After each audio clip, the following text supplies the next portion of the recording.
Hi everyone, we're here with Shauna Brady, Director of Training for Punk Rope, and we're going to talk about common mistakes that we see in new rope jumpers. And there are several we're going to go through, and we'll try to show you how to correct them as well. So, first thing that often happens is jumpers get a little bit anxious and they feel they need to jump a little too high to clear the rope, and at the same time they kick their heels back, which you're seeing right here with Shauna flicking those heels up towards her butt. And that's just a reflex.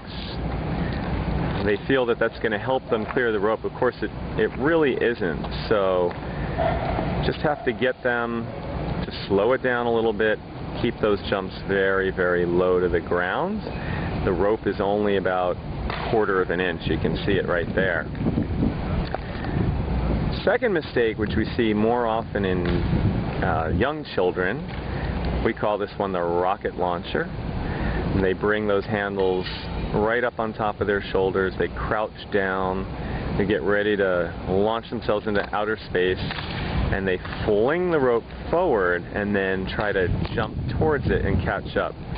And very difficult to do that, if not impossible. So for them, we're going to try to keep those elbows in, tight to the ribs, hands just above the waist, and teach them to turn with the wrist.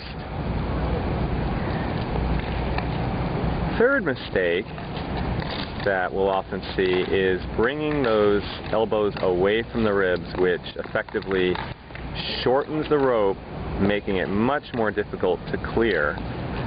You have to jump a lot higher. It's doable, but it'll lead to early fatigue. Fourth mistake is what we call the simultaneous turn and jump. There's no distinction between the turning motion and the jumping motion. They happen at exactly the same time, and the result is a rope right on your ankles. Just doesn't feel too good. So we need to distinguish those two by turning first. There's the turn, then the jump. Turn, jump, turn, jump, turn, jump. And that'll solve that problem. And the last mistake we're going to talk about is called dropping the hands. So here the elbows start in the proper position, but as the rope comes overhead, the arms extend almost to being straight. That effectively lengthens the rope, and it hits the ground way in front of the jumper, drags, and catches their ankles. So here, again, we need to keep those elbows close to the ribs, but then we need to make sure that the hands stay in the proper position too. You can see that Shauna's forearms are angled down a little bit, just a little bit, about 30 degrees, but not much more than that. So those are some common issues you're going to face.